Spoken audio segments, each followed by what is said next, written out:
supaya jelas dia punya narasinya, alurnya, ya Pak ya. Jadi tidak ada niat untuk memojokkan siapa, tidak ada.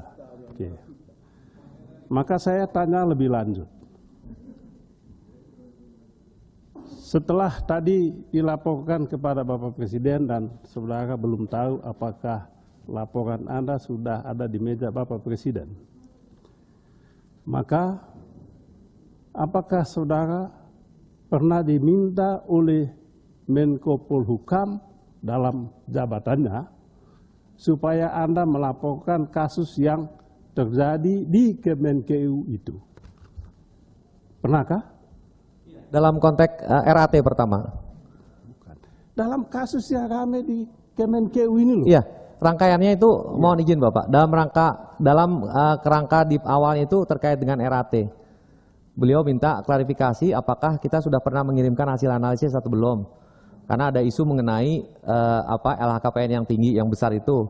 Lalu saya sampaikan sudah pernah ada. Lalu bergulir lagi ke isu lainnya, yang isu flexing lainnya. Lalu saya sampaikan sudah pernah ada lagi. Kita tidak pernah menyampaikan dokumen hasil analisisnya. Lalu beliau minta list secara agregat, secara umum. Oke, pertanyaan saya tolong betul-betul dijawab apa yang saya tanya. Jangan kemana-mana, nanti bingung kami ini. Kami banyak tugas. Jadi kalau ditanya, jawab aja kemana-mana, kita bingung. Lihat aja Pak Suding tadi. Saya ganggu sedikit langsung ini. Jadi saya tanya, apakah Menko Polhukam dalam jabatannya itu meminta Anda untuk secara khusus menyerahkan kasus dana quote and quote ilegal di Kemenkeu itu, yang ribut ini loh? Ya, meminta konfirmasi terkait dengan list agregat semua. Oke. Jawaban saudara? Apa jawaban saudara ketika dia tanya? Kami membuatkan agregatnya Bapak. Dan menyampaikan kepada beliau? Menyampaikan kepada beliau. Lalu? Sebagai sekretaris Komite Nasional. Oke. Lalu beliau mengumumkan itu kepada publik. Anda tahu? Saya dengar di media. Anda tahu? Saya tahu. Tahu. Apakah itu boleh? Sepanjang tidak menyebutkan nama. Apa itu boleh atau tidak? Menurut saya boleh. Boleh. Iya. Jadi boleh itu diumumkan kepada publik. Iya. Oke.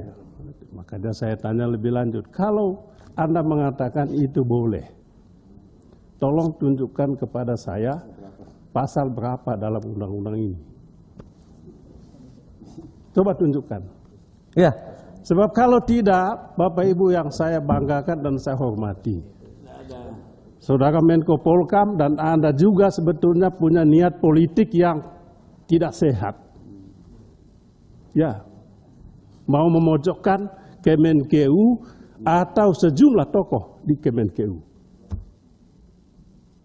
Itu yang saudara lakukan. Itu yang saudara lakukan. Coba tunjukkan ke saya. Pasal mana? Yang menjadi referensi kami adalah Peraturan Presiden nomor 6 tahun 2012. Nah, pasal mana? Ini turunan dari pasal 92 ayat 2. Pasal 92 itu hanya mengatur tentang masalah komite. Saya minta izin Direktur Hukum saya menjawab, berkenan Bapak. Coba. Direktur Hukum. Boleh tanya 7 pasal itu. Ya. Mungkin pasal 90 enggak ada. Itu aturannya beda. Pimpinan. Jadi di setiap negara itu memang dalam konteks yang saya tanya simpel aja Pak, tunjukkan pasalnya itu. Bukan dasarnya apa? Jadi di pasal 92 itu mengamanatkan pembentukan komite dengan perpres. Pak, saya ini kan gini Pak, mohon maaf. Ini mohon maaf, politisi ini bukan anak bawang ini Pak, bukan taman kanak-kanak.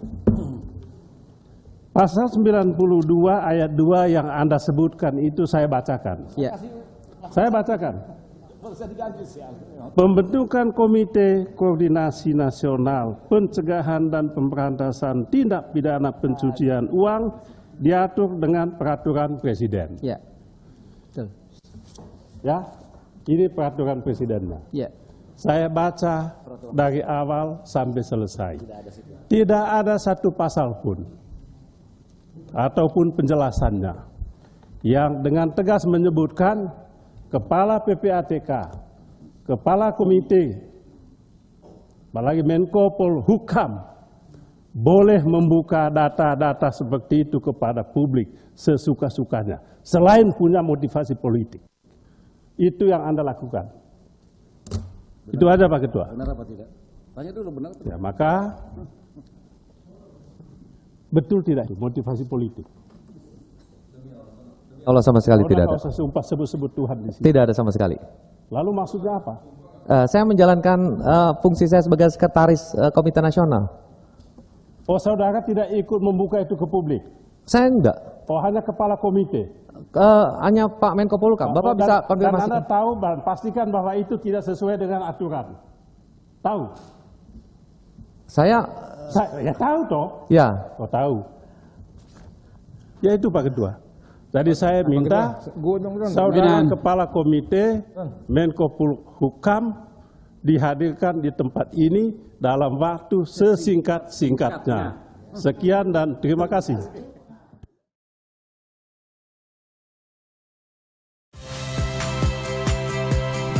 Saya Liviana Cerlisa. Saksikan program-program Kompas TV di siaran digital, pay TV, dan media streaming lainnya. Kompas TV, independen, terpercaya.